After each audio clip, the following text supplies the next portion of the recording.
welcome to the Gain&Retain365 podcast, where our goal is to motivate and educate aspiring entrepreneurs on how to get started. Today we have the pleasure of speaking with Nate Williams. How you doing today, brother? Man, I'm blessed, brother. I'm blessed. Blessed to be here. For sure. Seriously. Pleasure to have you, man. Okay. Yeah. I'm good, man. So let's dive into it. I'm ready. For sure. To motivate. I'm ready to do everything. Let's go. Man, I appreciate that, man. So, hey, how long you been in the comedy? Stand up. I've been a part of stand up for 14 years now. Man, just working and grinding and chasing what God called me to do. And that's it, man. 14 years. 14. Man, so you had your share of experience, man. The ups, the downs. Oh, yeah. Ups, downs, good days, bad sets. Okay. I tell people that all the time. You have bad sets, man. I don't care how long you've been doing stand-up. You're going to have bad sets. So you have bad ones and a bunch of great stories as well. A bunch of great stories. We're going to get into those, too. Most definitely. Let me ask you this, Nate. What pushed you towards that path? What got you started in comedy? Man, getting fired. I got fired from so many jobs. I was like, Lord, it gotta be something. And then I went through a horrible divorce. That's what really got me started. And I went through a down spiral of depression. Okay. And I had an audition for a play, and I was like, I'm gonna go audition for the play, and I got the leading role, and some people don't know that I have dyslexia. So when they gave me the script, I was reading the words all scrambled, and my way of getting out of it was always to make people laugh. Okay. So the producer of the play, one day I was just clowning at rehearsal, and she was like, hey, can you meet me in the office? I go back there, and she was like, have you ever tried stand-up? And I was like, no, ma'am. She was like, I think you need to get into stand-up. And me being a country boy, I thought comedy clubs were like in L.A. and Atlanta, and I didn't think that they were here. And, man, I found out it was one here, became an audience member, and fell in love with it. Wow. Yeah. Wow. So first starting out, man, jumping off the porch, how was it the first time you got in front of a crowd? Ooh, the first time performing, it was bad. It was horrible. I was like, I'm never doing this again. Really? I remember performing, it went so bad. I was like, you know what? I thought I was funny. I'm leaving. This is it. And, I went out on the balcony at the comedy club, and the comics were like, keep coming back. You know, you'll get better. I was like, nah, I'm done. But they convinced me to come back. I went back for 4 weeks straight. Okay. And bombed all 4 times. I was like, you know what, I'm done. So I stepped away from it for about a year, and something kept calling me back to it, and I went back and got better. So before you went back, did you do your homework, man? Did you do your research? You do some studying? How did you prepare yourself for returning back to the scene? No, not really. I just started watching stand-up, and I was like, okay, I was learning the styles. You got different styles. You got storytellers. You got people that with quick snaps. It was a comedian. It was 2 comedians, Kevin Hart and Lil Rel. Kevin Hart isn't my favorite comedian, but I saw that he took his life and talked about his life as kids, things that he knew. Mm-hmm. And I was like, okay, I can do that. And then Lil Rel was good with his facial expression, his sound, his voice, and his storytelling about his life. And that became the best material. Okay. Yeah, because at first I was telling stuff I thought people wanted to hear. I was like, and it was horrible. But those 2, they kind of opened my eyes and my mind up to say it's okay to talk about your life on stage, and people can relate. Because if I'm not mistaken, wasn't one of Kevin Hart's Laugh at My Pain? Mm-hmm. So with you being completely transparent and talking about having dyslexia or whatever, flaws you may have as an individual, then it's certain people that can relate, and then some people may find humor in it. Mm-hmm. Yeah. Yeah, man. I think Laugh at My Pain was a good one. Seriously funny. All of Kevin Hart's specials are basically surrounding his life, his flaws, where he failed at it also became a learning lesson and a blessing in disguise because he was able to take it on stage. Yes, sir. He was like, I'm going to put my problems out before anybody else does. Right. So right. now Let me beat you to the punch. Yeah, so now you have nowhere to go. So I think by him, that was the smartest thing. And just as far as him being business savvy, he's like at the top of the list. Like he knows how to get in a room with individuals that don't look like us and make them want to be a part of everything he has going on. And I think that's the power of just being able to speak from the heart, because what's from the heart reaches the heart. True. We know that. So I think that's why I follow his blueprint in life, and I'm just waiting on my opportunity to get there. Man, yeah, man, keep knocking at the door. It's gonna open. What else were you able to take from Kevin's blueprint and implement in your own routine? I think it was okay. Like even me going through my divorce, and the way that it trickled down, it really wasn't. I was bitter in the beginning. I think because of the way things went down, because I'm like, I think I did everything right, and God, why did she step away from our marriage? Why did things go this way? Why wasn't I ready? I thought that I was ready. So when I took those things, I started watching Kevin. I'm like, he took all of his problems and put it on stage. So I was like, okay, this can be funny. Right. So I found a way to flip my pain and make it funny. And people can relate, because people can relate to being cheated on. People can relate to having bad relationships or marriages not working. But Nate, that's a courageous act, man. Yeah. That is. Yeah, man. So I put it on stage, man, and it worked. So I was like, okay, this is what people want to hear. They want to hear the truth. Right. So I started letting them have it, and my stories became more relatable. I was able to tell stand-up without offending anybody, without making them feel like, oh, I don't want to sit on the front row. Now they like, Nate's performing, I need to sit up front, because I'm not bashing anybody. It's all the stuff, all the stories and my jokes are about my life. So people want to be up close in person with that. So, yeah. Okay, hey man, so you started out, man, things went terribly bad. We took about a year hiatus, right? Mm-hmm. Came back, and you said you went at it 4 weeks straight. It was bad. It was bad. Mm-hmm. So, okay, in between that time, how long did it take before you started to get better and you started to get some applause and, people was, rooting for you, getting some good chuckles, Man, I remember going to the Looney Bin Comedy Club. Shout out to the Looney Bin Comedy Club, because that started my career. And it was a guy that worked there, the security guard and / manager. And he knew I had something. He was like, man, there's something about you, keep coming. But he kept pushing me like, man, keep getting better. And every Wednesday they had open mic. And he was like, man, just keep coming back, I promise you. And he said, just give me 5 minutes of material. And if you doing stand-up for the first time, 5 minutes seems like an hour. So you like, okay, and he talked me through it. And, man, I started piecing together 5-minute bits that was killing. Okay. And he was like, man, I think I'm going to give you an opportunity. And he flipped over the paper. He was like, you know this comedian? And it was Tommy Davidson from In Living Color.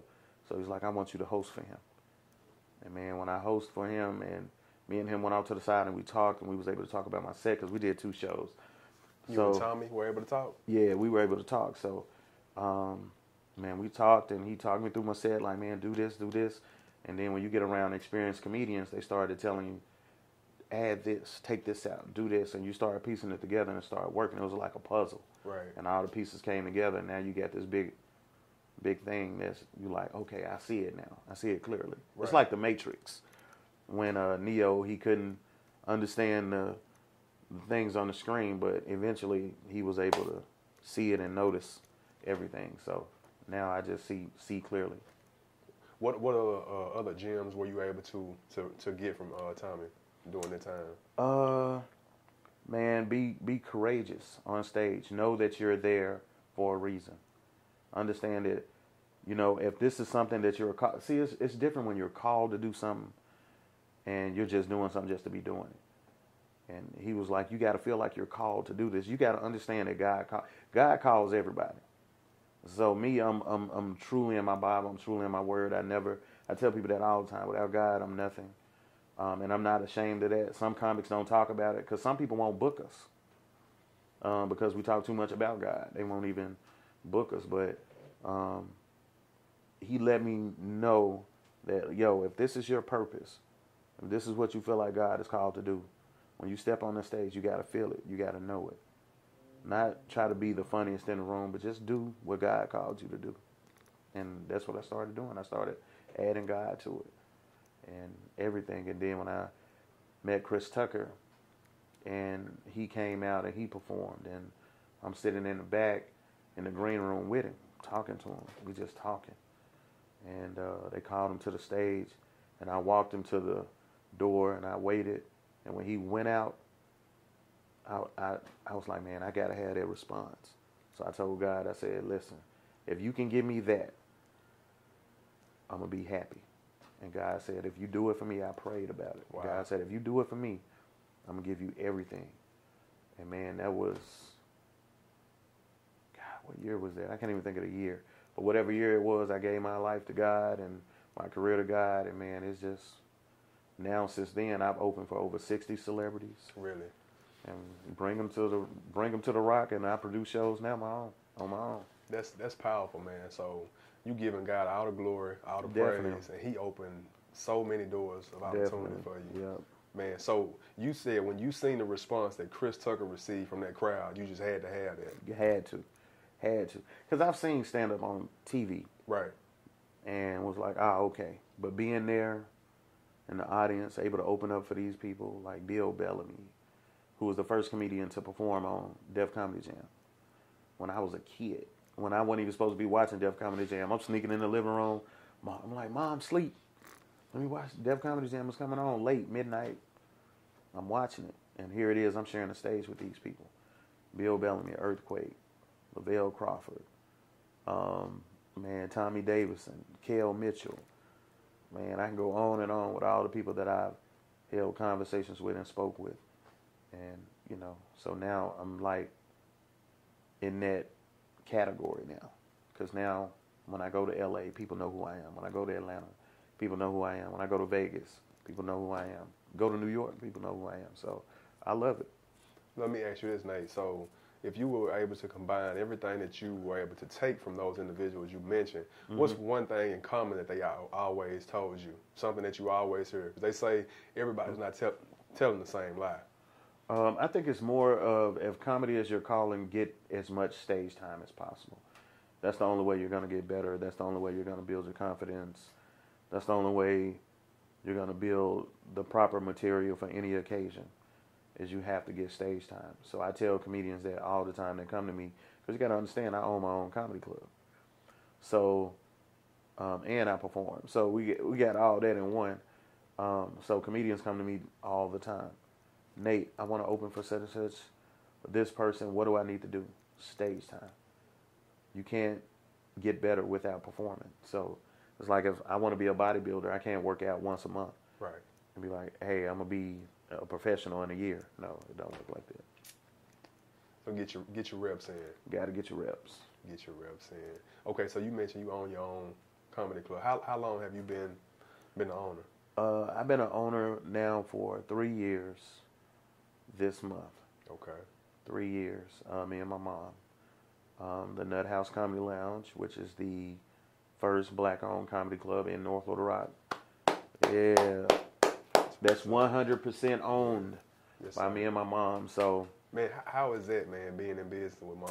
How is that? At first, I thought she kind of fell into it, though. So, me, I had my cousin cooking, and my mom is a fantastic cook, because we sell out of food all the time on Fridays.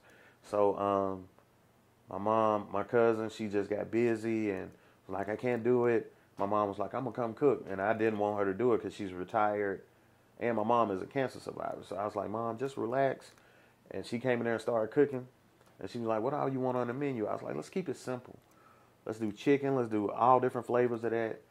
Do filet of fish, because most comedy clubs don't have that. and barbecue brisket. Let's do people, the meats.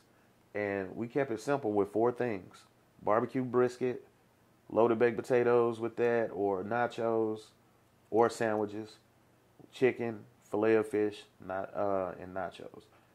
Kept it simple, and that works. So people come in now, I want mama fish. They love my mom's fish. Straight up. So she sells out, man. So my mom was like, so she's been doing it now, cooking, been in 3 years, maybe a year and a half. Okay. Yeah, man. So it's safe to say it's working out good. Oh, yeah, definitely. Definitely. My mom loves it. Man, that's amazing. So, Nate, how do you go about the marketing and advertisement? What do you do to keep the club jumping, man? How you gain an audience? I think it's more of consistency of, performing outside of the club as well and letting people know. And when we bring celebrities in, that kind of draws people's attention.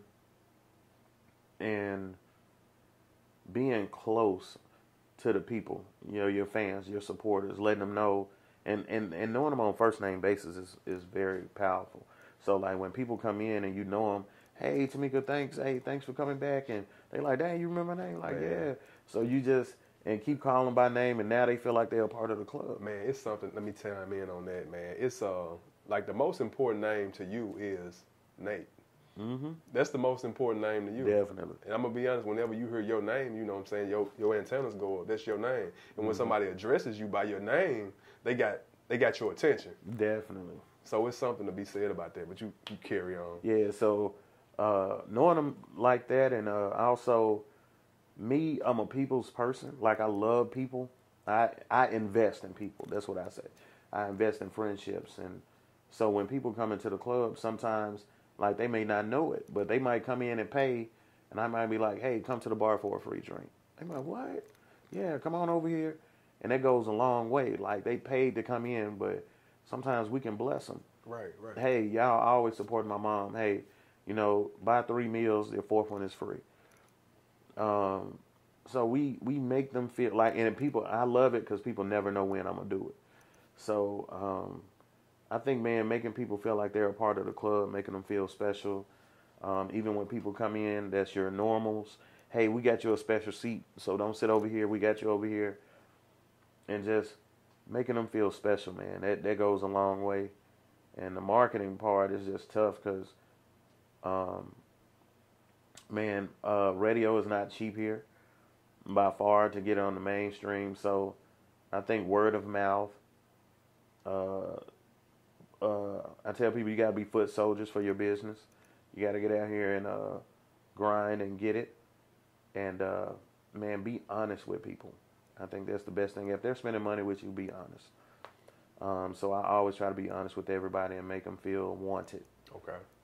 And I think that's the key. Okay. I like that, man.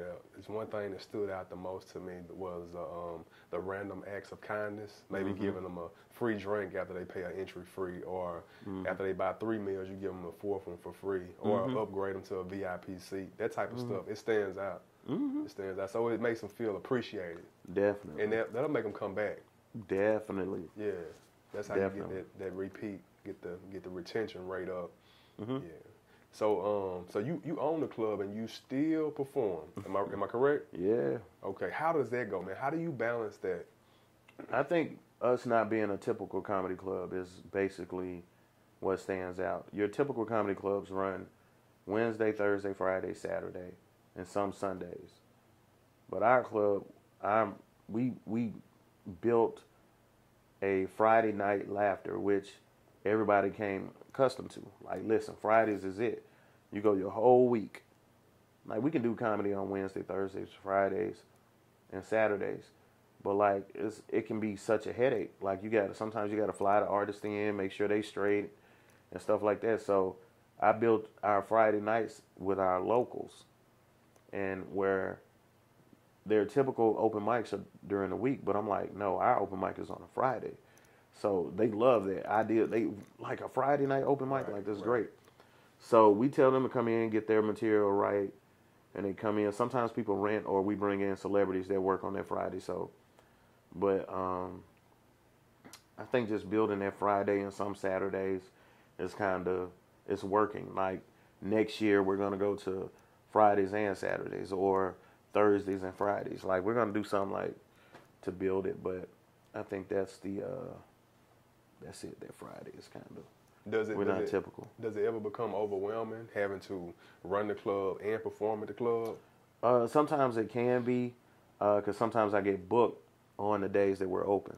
Okay. So I got to leave, and I got to trust my mom, my aunt, my cousins. Hey, y'all run everything. And sometimes I turn down shows too. So I turn down shows and be like, nah, I got our Friday night. I need to be there. But sometimes if they're paying and the money's right, I'm like, Mom, y'all got it? Right. And she'd be like, yeah, baby, go. And I go do my thing, and I come straight back if it's in state. But yeah, it happens, man. It can be challenging. Okay. Yeah. So getting started, man, I know you named a few, but who are some of the comedians that you look to coming up, as far as you may have looked at them as a mentor? All of my favorite comics come out of Chicago. I Really? tell people that all the time. D-Ray Davis. Okay. Was the first comic that I felt that I can relate to. His storylines, his stories, everything was just on point. D-Ray is more of, his material is a lot about relationships. I think that's maybe because he may have been heartbroken growing up or something, because his ideas and the way that he speaks about relationships are on point. So I'm like, let me pay attention to that. So I started relating relationship advice and making it funny. Corey Holcomb, another great comedian, but he's raw, edgy. So he's honest and funny, and I like his style. I had him at the club before, and Little Rail Howery is hilarious in a lot of movies. I love his storylines, and those three out of Chicago, and Deion Cole, I like him as well. All of those are out of Chicago, so those were the guys that I started watching to make me feel like, yo, I can do this. So yeah, those guys. Do you still look to them to this day? Lil Rel is one of my favorites. I actually met him in Atlanta. And D-Ray Davis, I met him. Corey Holcomb, I met him. The only person I haven't met is Deion Cole. But I think it'll happen. But those three are people I can just watch their stand-up and just sit back and just learn.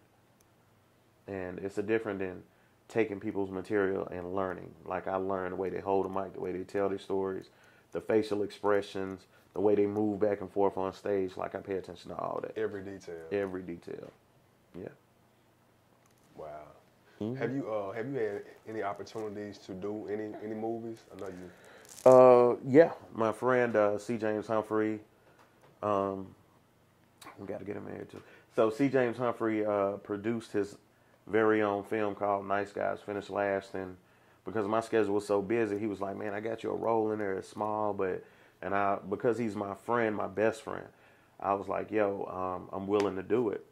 And they had a movie premiere. It went over great, and I actually shot my own stand-up comedy film called "I'm Almost Somebody," which was a Christian-based stand-up.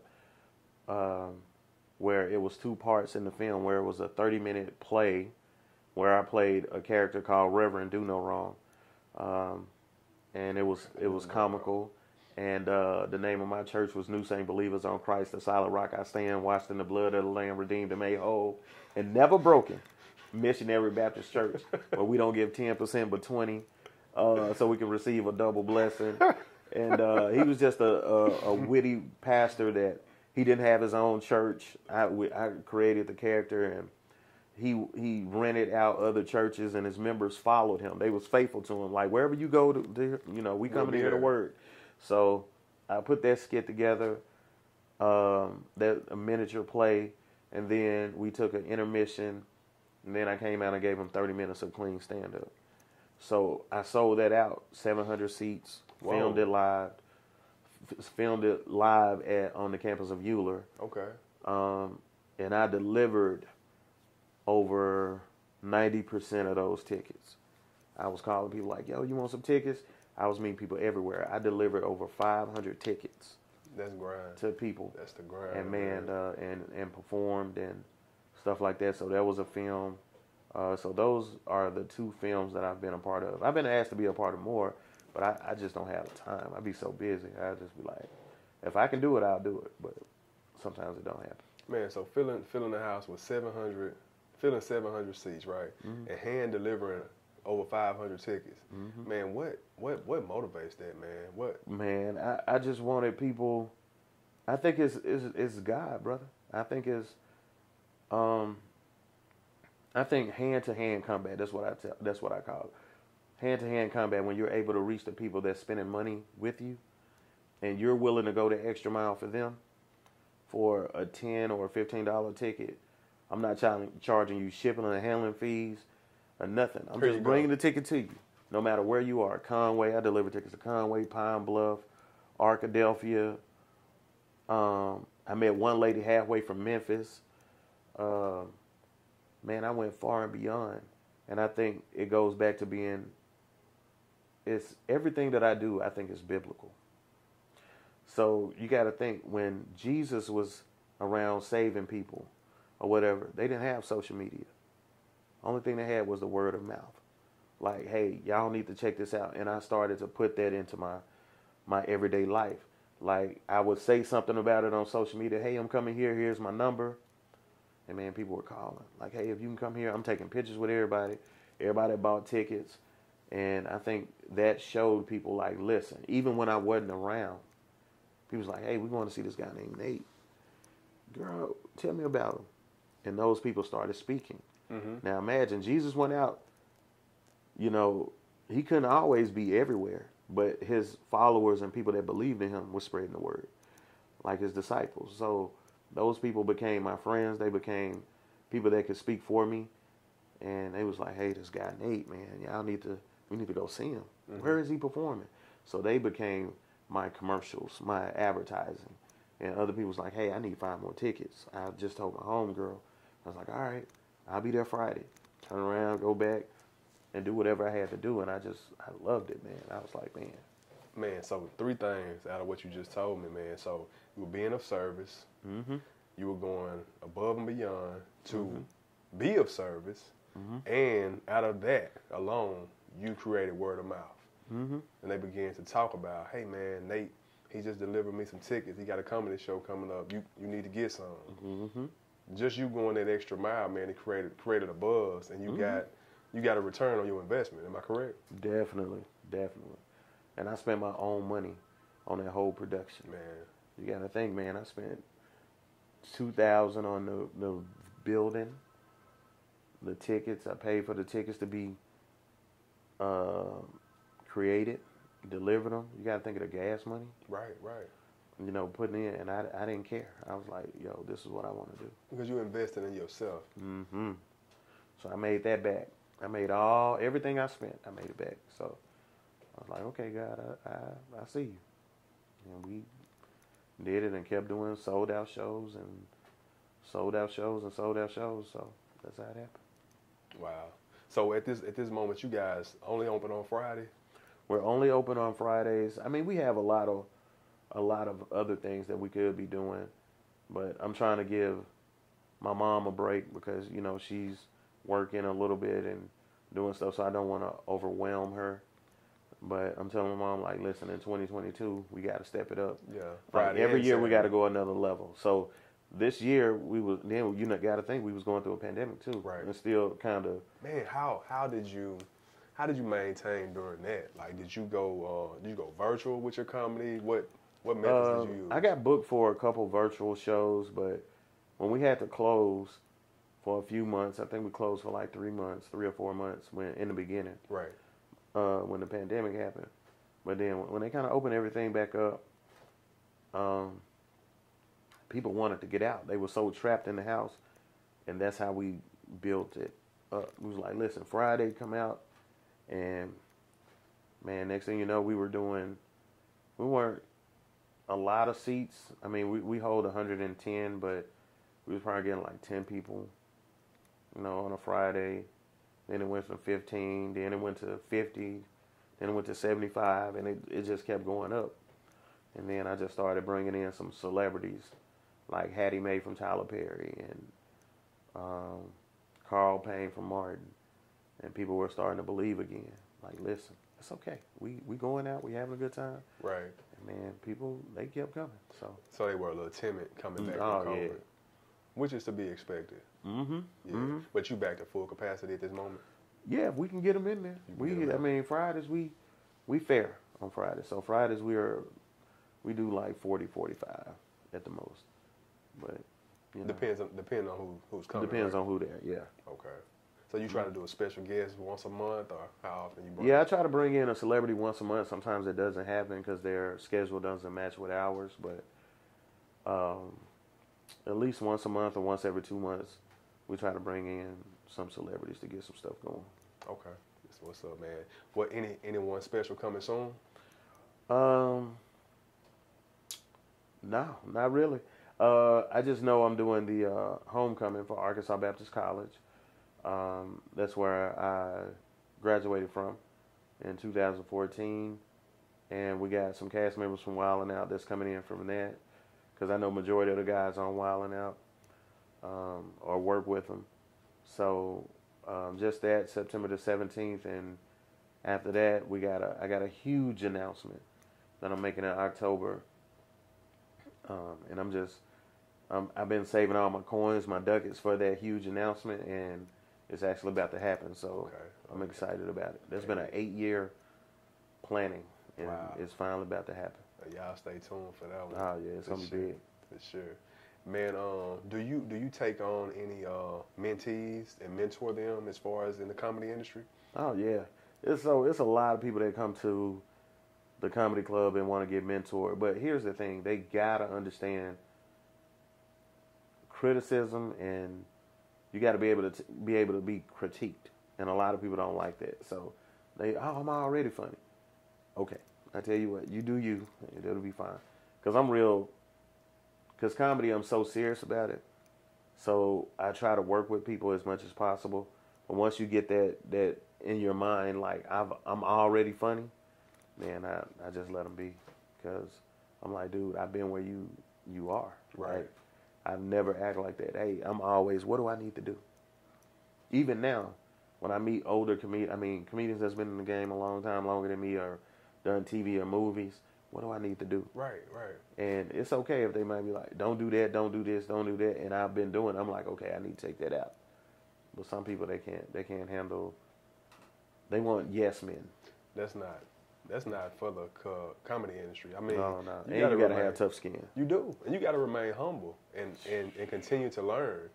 Anyone can teach, man. You never too, what they say, you're never too old to teach. You're never too young. No, you're never too young to teach. You're never too old to learn. Mm-hmm. Yeah, okay.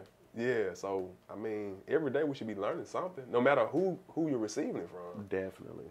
You speaking facts, bro. You speaking facts. But like you said, though, man, it takes tough skin. Everyone's not able to take criticism, even if it's constructive criticism, you know? Mm-hmm. I mean, sometimes like, man, I'm already funny. Like, what you talking about? They might think they funnier than you. Yeah, I get that. I just relax, man. Just relax. Like when people come in, I'm the funniest in Arkansas. I'm the funniest. Hey, okay, cool. Really? You know, hey. So is it a very competitive industry? I think so, because I think everybody wants to be on top. Everybody wants to be that guy. I don't have to be that guy. I just want to be mentioned in the top few. But, you know, I just won Arkansas Comedian of the Year, too. Congratulations. From Arkansas Times. And, you know, I didn't expect to win that, because I've usually would call them and say, take my name off the list. But because I felt like it wasn't based on what a person has done. It was based on, hey, let me get some people to come over here and vote. It wasn't based on what people have done. I'm like, honestly, let's look at it closely. Who has done most of what I've done for the city lately? We're just talking about stand-up. And so that's what made me want to take my name off the list. But my mom was like, no, leave it on there. Let's see what happens. And I end up winning. Congrats, man. Mm-hmm. Congrats. So, obviously, you're not seeking validation with the comedy industry. It's more to see someone smile, make someone laugh.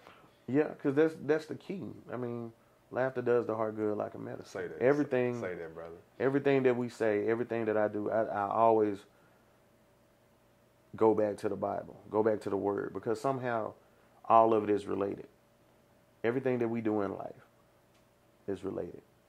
You know, I started a business and got that started so people can come and forget about work, forget about their troubles. So then, you know, people would call, hey, what do I need to wear? God said, come as you are. Don't worry about what you got on, just come. Some people, hey, I don't have the money. Don't worry about it. God paid for it all in full. So if you don't have the money, I mean, I'm not going to let you do it every week, but right. But if something moves in me, and I know it's coming from a real place, like I said, what's from the heart reaches the heart. Hey, I know you don't have the money, but come, because you might need to hear something here that might save you. Right. Then they come. So my comedy club is basically, my comedy club, my life, my comedy is basically built around God and what He wants me to do.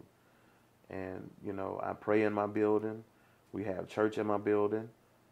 We have, you know, we've been able to raise money for people that's unfortunate in my building. We've been able to bless 300 kids with toys for Christmas. Wow. In my building. We've been able to do all of that and raise money for people that have foundations. We just raised money to send kids to summer camps that was unfortunate. Now we're finna do another fundraiser next Saturday for people that's unfortunate. Like, I don't mind it, you know, because I feel like that's what God, because only what you do for God is gonna last. So I'm just like, listen, God, if you put this on my heart, let me do it, but you need to be in the midst of it. That's amazing.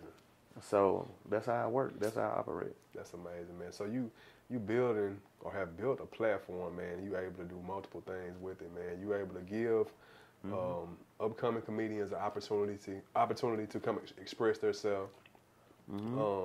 You give your patrons opportunity to come and just laugh and have a good time. You know what I mean? And you giving back to the community by charitable acts. You know, I mean, that's amazing, man. You using that one platform to do so many different things. And one platform. And that's what we want to do. We want to set it up where that's a historical landmark. That's what I want to do. I want to set it up. I'm trying to get the name, the street changed. I think it's Phillips Road. That's what it is. I'm talking about, I think. It's Phillips Road. And I'm trying to get it in the street changed to my name. Okay. So I'm working hard trying to get that little road turned to Nate Williams Avenue or something. So, but, you know, you got to put your mark down, man. I'm just trying to do my part. If God say, hey, this is what you're supposed to do, then this is what you're supposed to do. And I go far and beyond for it and do it and pray. Sit in my car sometimes, pray. And, man, give the God the glory. Sometimes I pull up in my building and start crying because I'm like, man, look at how far we came. We survived the pandemic. Right. Look at all the buildings that have passed, that you have passed, that used to be open, that was making $100,000 a month. Now they for lease. Yeah. So I'm like, God, we still open. We still hanging around. So God is powerful, man. If He for you, He for you. Let me ask you this, Nate. So let's touch on some of the trials and tribulations that you faced early on, man. Besides, you know, being humiliated in the beginning with your comedy, but just trials and tribulations, getting your foot into the door, getting your club started. What were some of the things that really, really hurt that you were able to get over that hurdle? I think expecting the people to support you that you thought would support you. Say that, man. That is the biggest thing, man. I promise you. I was like, I'm gonna open the door, man. People gonna come near and far. They gonna come, man. Listen, we open them doors. People weren't supporting us. They weren't coming through them doors. They weren't doing nothing. And I'm like, I remember crying one night. We opened the doors on a Friday. Man, I think it was 4 people. No comedians came, nothing. And man, I was at the bar, and my mom came, because I think we were supposed to start the show like at 9. I think at this point, I'm like, nah, people gonna come. It was like 9:30, then 9:45, 10 o'clock. People still sitting there, they ain't even leaving. So my mom came over to the bar. She was like, baby, you're gonna have to perform, and don't worry about people not being here. they still deserve, those 4 people still deserve a full show. Yes, sir. And, man, I was like, yes, ma'am. I went out there, performed for an hour, made them feel special. They left. And, man, after that, I went to the bar. I just cried. I'm like, man, these people do not support. But I kept going, and now people, we trying to come Friday perform, and it seems like every Friday we get new people. I'm like, God, instead of bringing these people out here, I'm like, there's days I'm like, man, ain't nobody coming. And all of a sudden, 50, 60 people come to the door in 10 minutes. Because God will make you fisher of men. So when I started fishing, like, I was like, God, just show me. And next thing you know, people started coming, man. Like, I don't know where they was coming from. Like, people just coming. But I'm glad you touched on that, and you said that the people that you thought were going to support you, they didn't. Even if you were pertaining to family and friends, some people didn't support that you thought would. Yeah, family too. Yeah, man. I mean, if you look at, if it's in the New Testament, man, the book of Mark, if I'm not mistaken, it said when Jesus returned to his hometown of Nazareth, they questioned his credibility. Yeah. And then they said something to the words of, "Isn't this the son of a carpenter?" See, now you going biblical, which is good. I love Bible talk. I promise you, I love it. But you know, the Bible also lets us know that, you know, even prophets weren't even respected in their own hometown. That's it. So when they went out and saved lives and healed people and did everything outside of town, you know, the word got back, and that's why you see a lot of people that want the support from their hometown. Then they leave and they get it from somewhere else. And then they turn their hometown into believers. Yeah. Yeah. So that's how it is, man. Yeah. So it ain't nothing new under the sun. It's nothing been going on. If Jesus had all this stuff is biblical, bro. Right. Yeah. All this stuff is biblical. Yeah. So yeah, man, that's what it is, man. I love it. I love it. That's what's up, man. So, got past those hurdles, man. Kept it moving. Stayed focused. Kept grinding. Right. You finally got a breakthrough. Finally got a breakthrough. What pushed you to opening the club? I didn't get that exact answer. What pushed you to opening the club? Man, this is one of the most powerful God stories that I have of how I got my club. I was working at Metro PCS. Big shout out to Metro PCS. So I was working there because if it wasn't for them, my blessing wouldn't have came. Say that, man. So I got fired from this job 3 times. What? How you get fired 3 times? Man? 3 times. I got fired the first time. I'm going to try to keep them real brief, under a minute. The first time I got fired, it was on, every time you work for Metro PCS, it's usually only 2 people that works in the store, always. So, because they don't hire a gang of people. So, so every night we had to count down the cell phones. And I don't fool with iPhones. And my coworker did. And he loved iPhones. So I knew that he stole this phone. I knew it. So I said, man, I told him, I said, man, listen, we the only 2 that's in the store that can count these phones. I know I didn't take this iPhone. So what I'm going to need you to do is return the iPhone by in the morning, or I'm telling. So I said, I'm telling. I'm going to try to keep my job. So the next morning, he came in like wasn't nothing wrong. I was like, okay. So I go outside, call my boss. I'm like, listen, man, there's an iPhone missing. I didn't take it. I said, listen to the key words I'm telling you. I did not take it. So you need to come up here and get this resolved. So he come up there. He called the boss over him, and he was like, if the phone isn't returned, we got to fire both of y'all. What? So I was like, what? I told, in the meeting with the dude, I'm like, I told you that he took it. Right. Like, and he was like, yeah, man, we still going to have to let both of y'all go.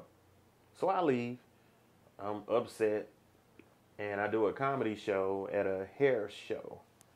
And one of the ladies that was there, she worked at another Metro PCS, and she was like, she had a Metro shirt on. I said, I used to work for Metro. And she was like, for real? She was like, I need somebody in my store. I was like, what? And she was like, Nate, you gonna work? I was like, yeah.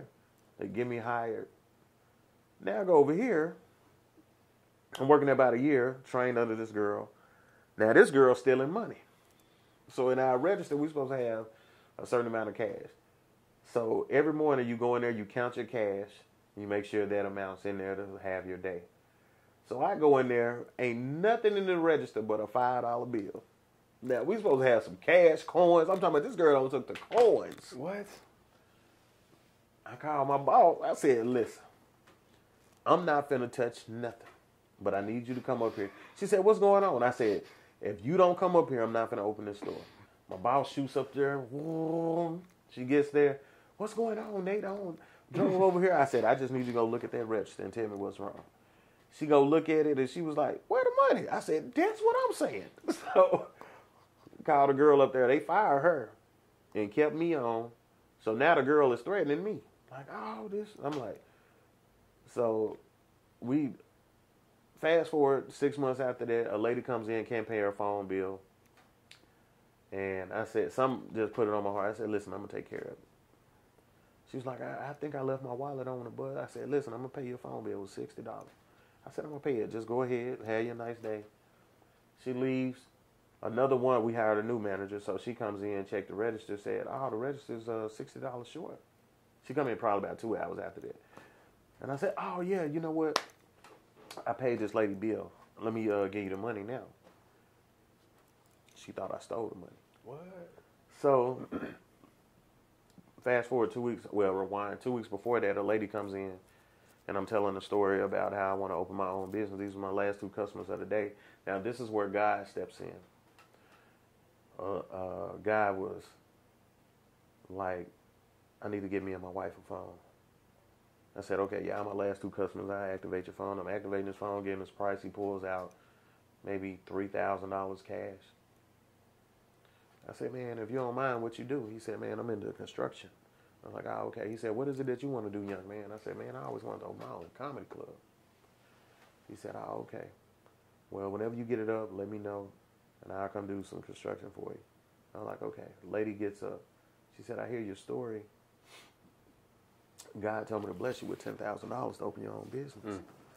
I said, he didn't tell you that. What kind of phone you want? Like, what you getting? Because don't nobody just walk up to you and give you $10,000. So I'm like, I'm not going to take the money. She comes back a week later and said, because you was disobedient. I'm thinking something wrong. Wow. She was like, because you was disobedient, God told me to give you 5. I said, maybe you need to talk to my mom. So I called my mom, work it out. If it weren't for that lady, I wouldn't have had my comedy club. Wow. She gave me the money, everything I needed, up to $5,000 to get my building. So ever since then, we've had it.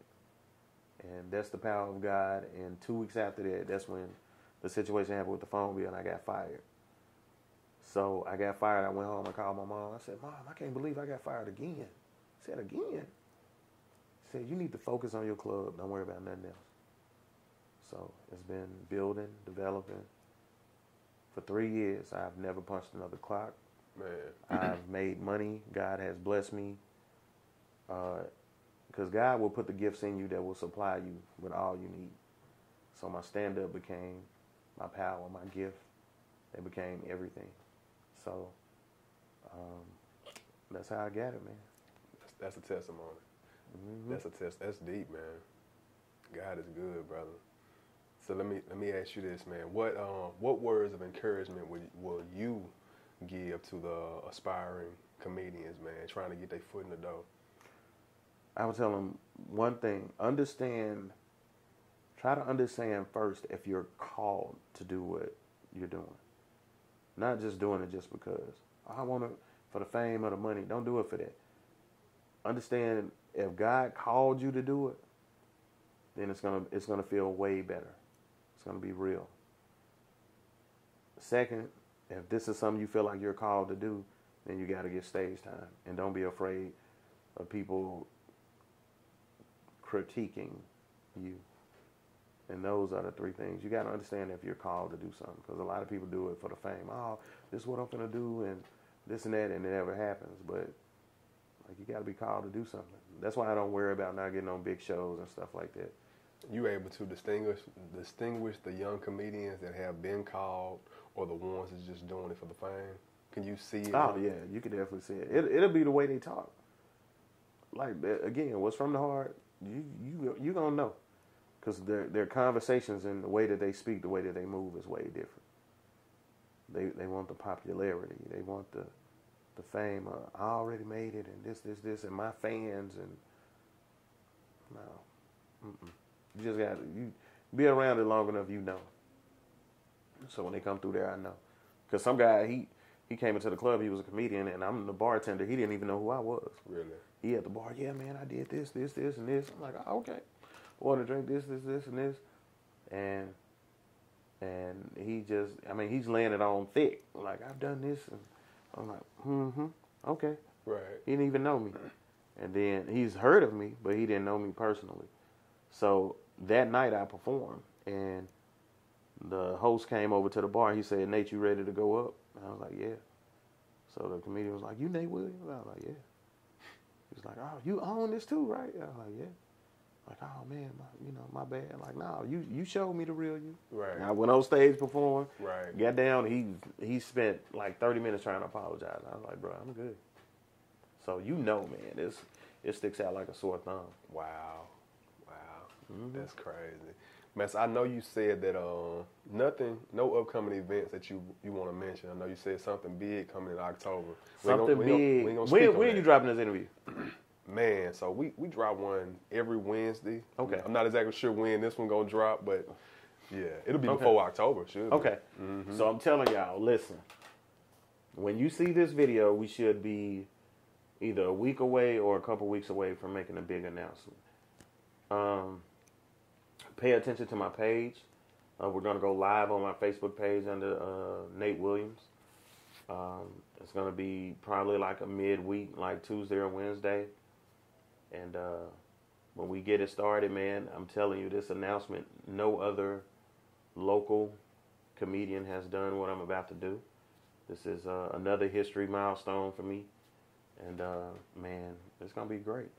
So I can't wait for y'all to see it. Hey, y'all stay tuned. Please stay tuned. For sure. Nate, how can you be reached, man? What's the contact information? You can reach me on Instagram, comedian Nate Williams. Facebook, Nate Williams. I got Twitter, but I don't know what it is. I don't even check it.